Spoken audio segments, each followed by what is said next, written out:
Bonjour à tous nos amis et amies qui nous rejoignent fidèlement, régulièrement pour cette méditation hebdomadaire à partir de la tradition bénédictine en dialogue avec le monde d'aujourd'hui. Quand j'ai commencé cette série de six réflexions, je pensais qu'on pourrait prendre un peu de distance par rapport à la conjoncture de la pandémie, du virus. Mais hélas, en tout cas en Amérique latine, la pandémie ne nous permet pas de l'oublier. Et en particulier dans la région où nous nous trouvons et en Amérique latine en général, au Pérou. La situation est assez dramatique pour beaucoup de gens. Et donc, il faut continuer à dialoguer avec cette grande nouvelle question du monde d'aujourd'hui qui va probablement changer pas mal de données du scénario du monde quand les choses reviendront à une certaine normalité, entre guillemets. Donc, nous continuons à faire dialoguer cette tradition bénédictine avec la problématique très concrète et très douloureuse que nous vivons aujourd'hui. La semaine passée, j'essayais justement de faire dialoguer la sagesse bénédictine avec la crise de la démocratie, en me demandant s'il n'y avait pas dans cette sagesse, dans cette tradition, une source d'inspiration pour ressusciter, recréer, réinventer la démocratie. Aujourd'hui, je voudrais m'arrêter à une autre problématique où je crois que la sagesse bénédictine peut nous aider aussi, et c'est la question du temps et de l'espace. La relation dynamique entre l'espace et le temps, ou ce que certains penseurs appellent l'espace-temps. On sait depuis Einstein que les deux, finalement, sont à peu près la même réalité. Mais ce que je crois, c'est que la pandémie a révélé de manière très crue la crise du temps et de l'espace dans laquelle nous nous trouvons déjà depuis de nombreuses années, et en particulier depuis que le monde digital a envahi notre vie. Et je crois vraiment que dans la proposition bénédictine et la proposition de Saint Benoît, il y a des pistes originales, anciennes, pour réconcilier l'espace et le temps dans une expérience dynamique. Parce que justement, ce qui paralyse ou ce qui met en conflit l'espace et le temps, c'est surtout la crise des médiations, du mouvement, de la dynamique. C'est ce que je vais essayer de travailler avec vous cet après-midi. Mais comme d'habitude, je vais commencer par une petite et rapide analyse de conjoncture à propos du temps et de l'espace. Où en est-on? Pourquoi est-ce que je prétends qu'il y a vraiment une impasse, une crise, une transformation de ce qu'est l'expérience traditionnelle dans toutes les cultures de l'espace et du temps. Il me semble que le confinement et les quarantaines, et nous ici au Pérou, dans notre région, nous sommes en confinement absolu depuis maintenant plus de 5 mois. Le confinement lié paradoxalement à la distance sociale. En même temps, on est confiné dans un espace bloqué, petit, et en même temps obligé à une distance sociale par rapport aux personnes que nous aimons ou avec qui nous avons des relations. Et ce confinement et distance sociale provoque une espèce de confusion, de pathologie de l'espace et du temps. Nous savions déjà que dans le monde digital, le privé et le public n'avaient plus vraiment de frontières, que l'on passait de l'un à l'autre, qu'on confondait le public et le privé, notamment sur le plan politique, constamment. Mais avec le confinement, cette confusion est encore beaucoup plus radicale, puisque c'est le même espace dans lequel nous devons gérer les relations familiales, le travail pour les enfants et les étudiants, l'étude, l'ensemble des expériences humaines, collectives ou privées ou intimes, doit se dérouler dans le même espace et dans un espace qui est ouvert sur l'écran, c'est-à-dire sur une grande fenêtre. Et donc ce confinement de l'espace, ce rapetissement de l'espace, où tout est confondu, en même temps correspond à une ouverture extraordinaire de l'espace et des frontières, justement. Le temps et l'espace sont confinés, mais en même temps universels. Tout se fait en virtuel, et le virtuel, c'est la fin des frontières.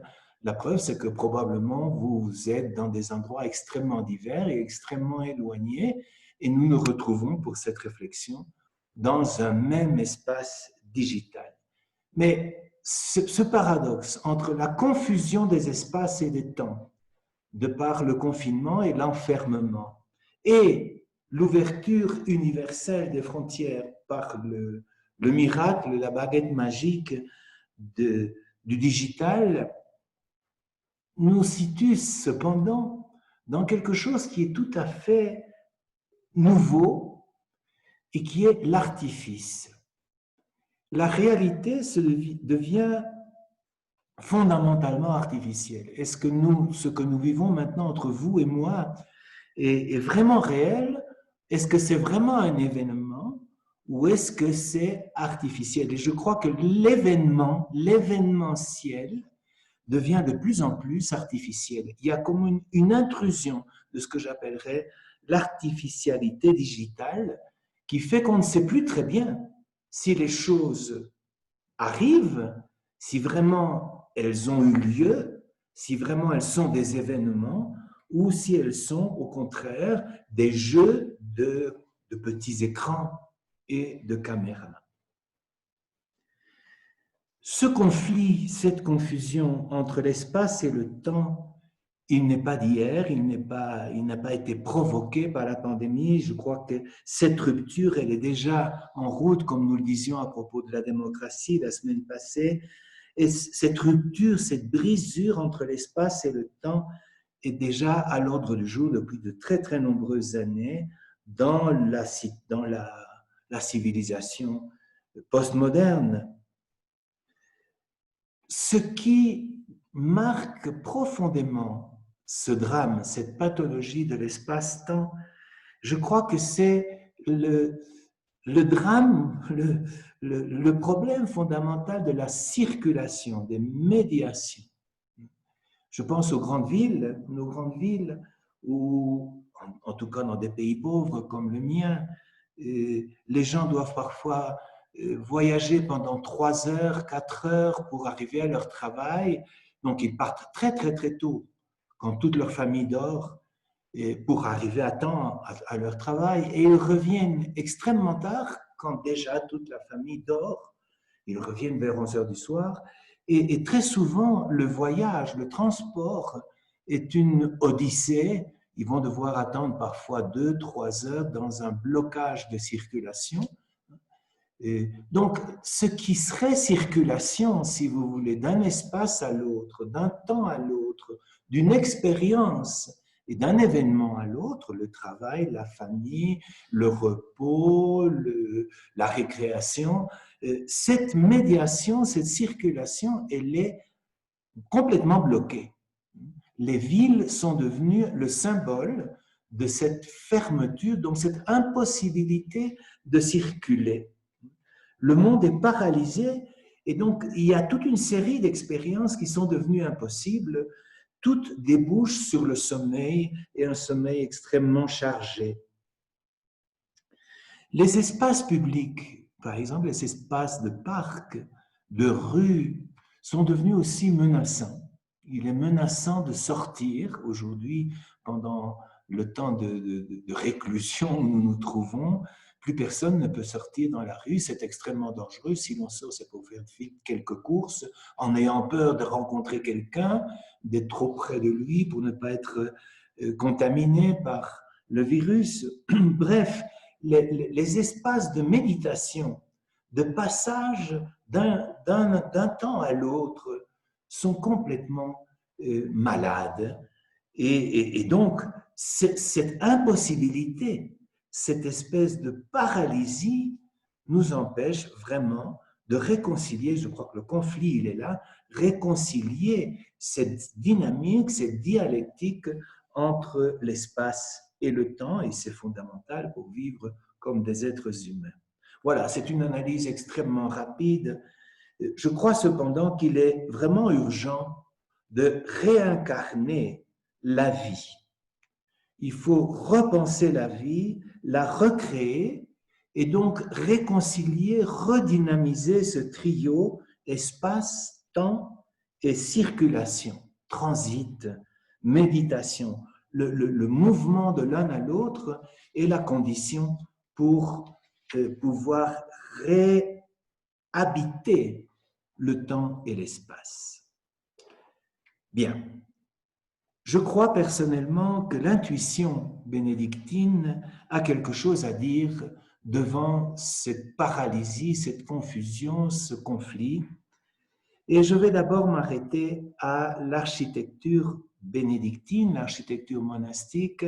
Je pourrais l'appeler d'une certaine manière une architecture symbolique. Il y a quelques semaines, je vous parlais de la symbolique de la vie, de la poétique de la vie, notamment à travers le tissage liturgique. Je crois que toute la vie bénédictine se situe dans le symbolique. Vous connaissez certainement de grands monastères classiques, romans, gothiques. Donc, ce que je vais vous dire ne va pas vous étonner. L'utopie de l'architecture symbolique monastique, c'est la Jérusalem céleste. Vous vous rappelez de cette image à la fin de l'Apocalypse où le voyant, Jean, voit descendre du ciel la nouvelle Jérusalem, la Jérusalem du ciel, comme une fiancée toute parée pour son époux. Cette image de la Jérusalem céleste, c'est-à-dire d'une société réconciliée, d'une société réharmonisée dans la paix entre les humains, l'homme et le cosmos, l'univers et Dieu. C'est cette utopie qui habite le cœur des moines, de la communauté monastique et des architectes monastiques. Et comment cela va se concrétiser, cette symbolique de la Jérusalem céleste? Par l'image du cloître. Le cloître est comme l'icône de cette Jérusalem céleste. Et le cloître, si vous vous souvenez de quelques grands et beaux cloîtres, notamment au Mont-Saint-Michel, par exemple, mais beaucoup d'autres, c'est un carré parfait, normalement. C'est un carré parfait. Et vous savez que le carré, dans la grande symbolique, c'est l'image du cosmos idéal, du cosmos réconcilié. Les quatre coins, c'est le cosmos réconcilié. C'est aussi, pour la tradition andine, par exemple, la forme de la terre-mère, quand les prêtres originaires, les chamans Aymara, par exemple, célèbrent le rite, ils mettent d'abord une petite nappe qu'on appelle la liklia, qui est un carré et qui représente justement la perfection du cosmos. Donc le cloître, c'est en soi déjà, c'est le mode, c'est le modèle fondamental de l'architecture bénédictine qui va donc exprimer dans la pierre la perfection de la réconciliation du monde, du cosmos, de l'univers, de l'humanité et de Dieu. Et donc ce cloître parfaitement réconcilié est à la fois couvert, il est habité par des arcs gothiques ou romans ou baroques, mais il est couvert, ça veut dire qu'il protège, il est le lieu de la paix. Il est lieu de la paix. Mais en même temps, il est ouvert, couvert et ouvert.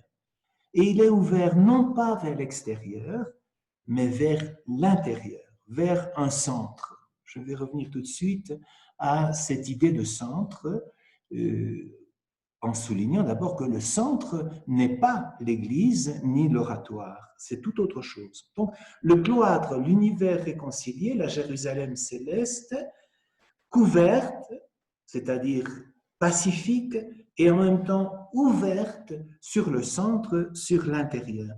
Et autour de ce cloître, en égalité, je dirais, vont se situer tous les espaces de la vie, justement, tous les espaces et tous les temps. Il y a l'oratoire, mais il y a aussi les ateliers, le travail, la bibliothèque et le scriptorium, l'étude, et puis les lieux communautaires, normalement, dans le plan traditionnel, le réfectoire et le chapitre des moines, c'est-à-dire les lieux de communauté, le lieu du partage du pain, c'est le réfectoire et la cuisine, et le lieu du partage de la parole, c'est le chapitre. Tout ça se situe autour du cloître sur un plan d'égalité. L'oratoire n'est pas plus important que l'atelier ou que la bibliothèque ou que la cuisine.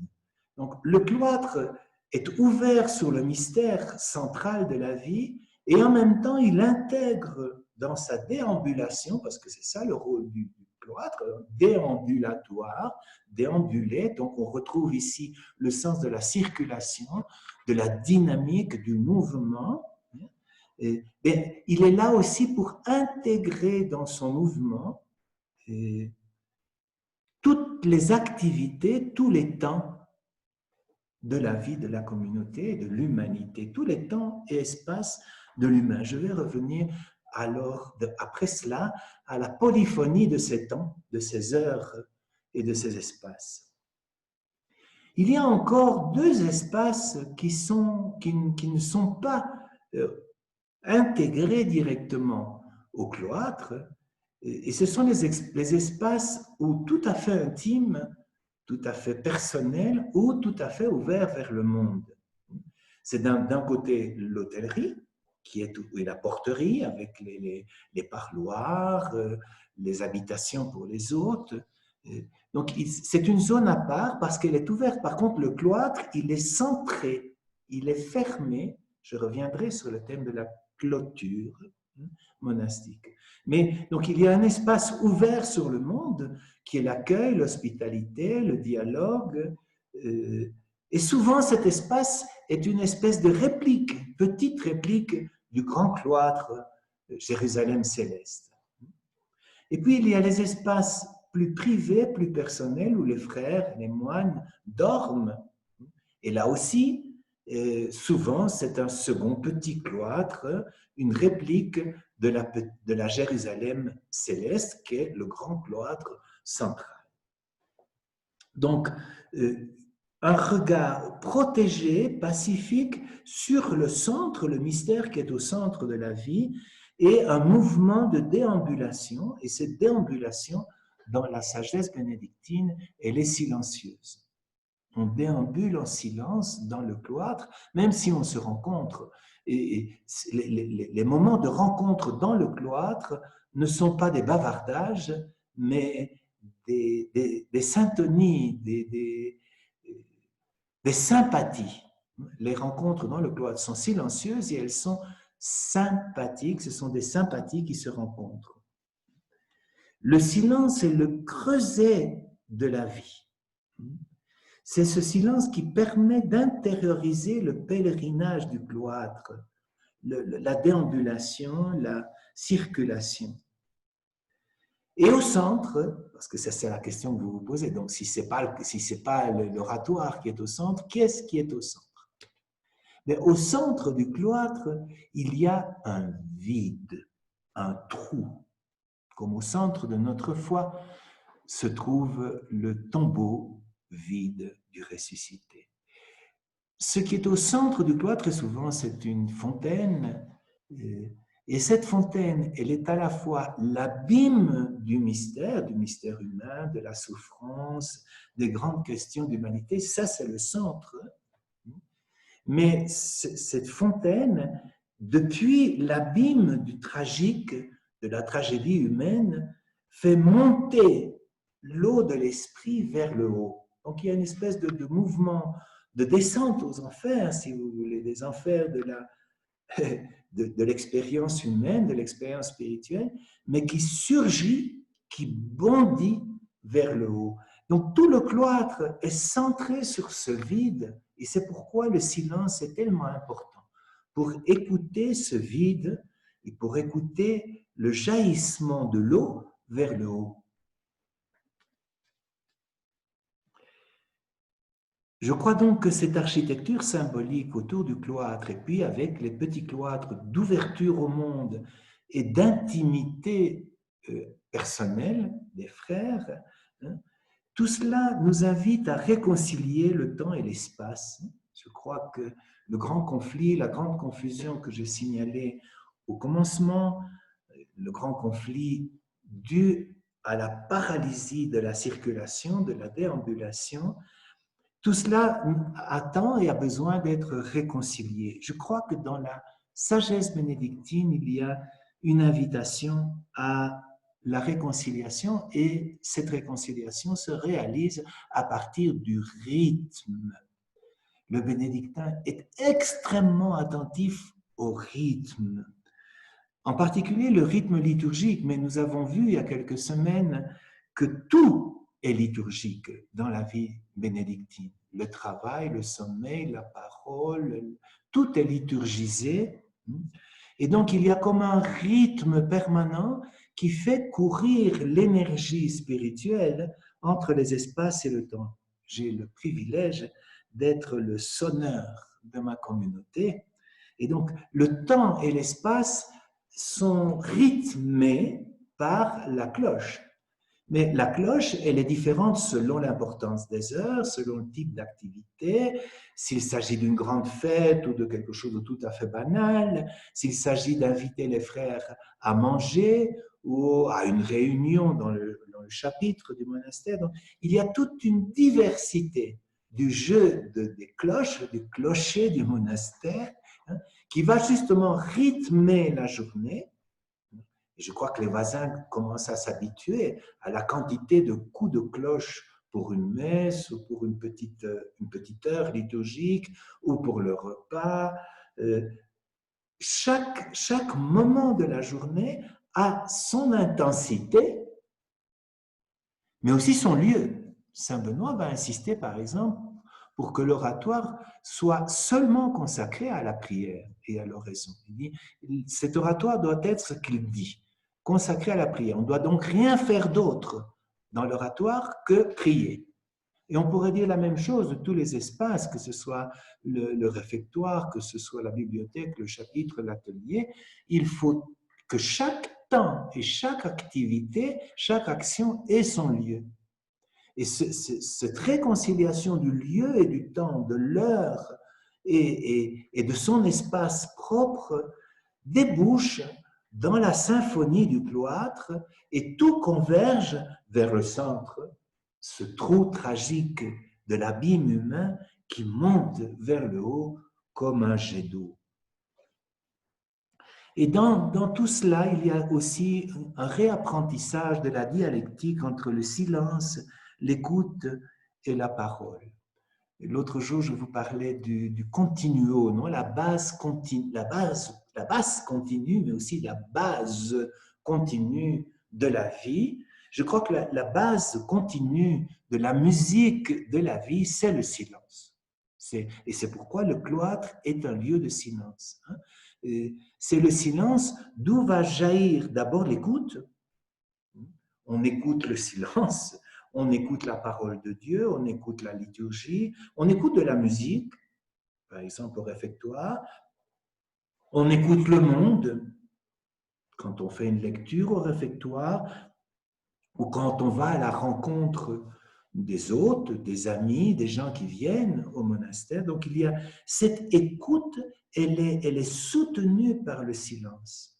Et c'est dans cet abrazo, on dirait en espagnol, cet embrassement entre le silence et l'écoute, que peut jaillir alors une parole. Et c'est un des gros problèmes justement de notre temps, c'est que on est dans un monde bavard qui n'arrête pas de parler, de faire du bruit. Mais cette parole, elle surgit plutôt de l'angoisse du silence. Je crois que l'homme et la femme d'aujourd'hui sont angoissés en face du silence. Ils ont peur d'écouter.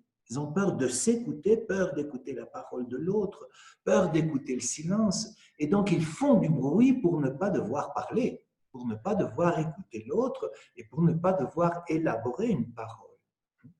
Donc, pour le bénédictin, et ça fait partie de sa déambulation, de son pèlerinage dans le cloître, il s'agit de cette prière permanente, silencieuse, qui nous ouvre à l'autre et qui fait notre unité dans la diversité de notre parole. C'est le silence qui nous unit et qui permet une parole diverse, différente entre nous. Et cela même est le sens de la clôture dont j'ai parlé il y a un moment. La clôture, c'est non pas une prison, on n'insiste pas sur le privé, le mot privé n'a pas de sens pour la tradition bénédictine. Ce qui a du sens, c'est l'intériorité, l'intimité. Le cloître, la clôture, elle forge, elle cultive l'intimité, l'intériorité communautaire et solitaire. On en reparlera la semaine prochaine. Il y a entre l'ouverture au monde, l'ouverture à l'autre, l'ouverture à Dieu et la réconciliation de toutes les dimensions de l'événement, de la vie comme événement, il y a cette prière permanente, ce silence qui va tisser une parole de fond. Je termine en essayant de proposer cette sagesse pour guérir notre maladie d'espace et de temps. Il faut recréer l'espace et le temps postmoderne. Comment guérir, oui, comment guérir notre pathologie? La première chose, je crois, c'est retrouver l'art de déambuler dans sa propre maison, par exemple, de refaire de sa propre maison un cloître avec des activités, des espaces, des temps, des moments différents, et non pas cette espèce de chaos où tout est mélangé. Le moine déteste la confusion, Donc, comment réapprendre à déambuler, même si notre cloître est tout petit, même si notre maison est infime? Mais cela aussi supposerait de repenser le mouvement de l'intérieur vers l'extérieur et de l'extérieur vers l'intérieur. Et donc de repenser nos villes d'une autre façon, de telle façon que ce soit justement que le mouvement, l'aller d'un endroit à l'autre, du travail à la maison, des vacances à l'étude, que tout cela puisse se faire dans la paix, qu'il y ait un retour à la promenade. Il faut réapprendre à se promener, mais pour ça, il faut une certaine sécurité, comme dans le cloître. J'ai insisté que le cloître est à la fois couvert et ouvert. Pour retrouver cette sécurité de la déambulation, de la circulation, il faudrait repenser évidemment complètement nos villes à partir de cette utopie de la Jérusalem céleste, c'est-à-dire d'un monde réconcilié, de retrouver une ville claustrale, non pas fermée, mais où on peut déambuler en toute sécurité avec le regard sur le centre, aller d'un endroit à l'autre. Je pense aussi qu'il faut retravailler ou travailler, parce que je crois qu'il n'est pas encore bien travaillé, ce que j'appellerais l'espace digital. Le digital est un espace, c'est une place, c'est un lieu, c'est un moment aussi. Comment aussi retravailler à partir de l'image du cloître ou de la Jérusalem céleste le monde digital? Comment retrouver cette profondeur de l'abîme humain dans le digital et cette poussée vers le haut dans le digital. Tout ça, ce sont des intuitions, il faudrait les développer, bien sûr. Et là, comment retrouver le silence? Comment passer de ce bruit qui m'empêche d'être en contact avec moi-même à ce silence qui me permet d'élaborer une parole à moi-même, aux autres et à Dieu et de les écouter, de m'écouter, d'écouter l'autre, d'écouter Dieu, d'écouter le monde. Comment retrouver ce processus qui a été cassé? Dans le digital, je crois que ce qui nous manque, c'est le processus, le mouvement, la dynamique créative. Il faut donc recréer le processus de création. Retrouver le sens de l'heure. Les heures n'ont plus de sens. Je disais dans le digital, il n'y a plus de frontières, il n'y a plus d'heures non plus. Et cette description du travailleur d'une grande ville latino-américaine qui part à 3 heures ou 4 heures du matin et qui revient à 11 heures du soir et qui donc n'a plus d'autre heure que le sommeil et le travail. Il ne reste plus que le travail et le sommeil. Parfois et souvent qui se confondent entre eux. Finalement, je vous inviterai à réapprendre à déambuler, à perdre votre temps en vous-même, en nous-mêmes, à déambuler, à nous promener en nous-mêmes et dans le monde. Et déambuler, c'est perdre du temps pour contempler, pour regarder, pour sentir, marcher lentement dans sa propre vie et dans la vie du monde.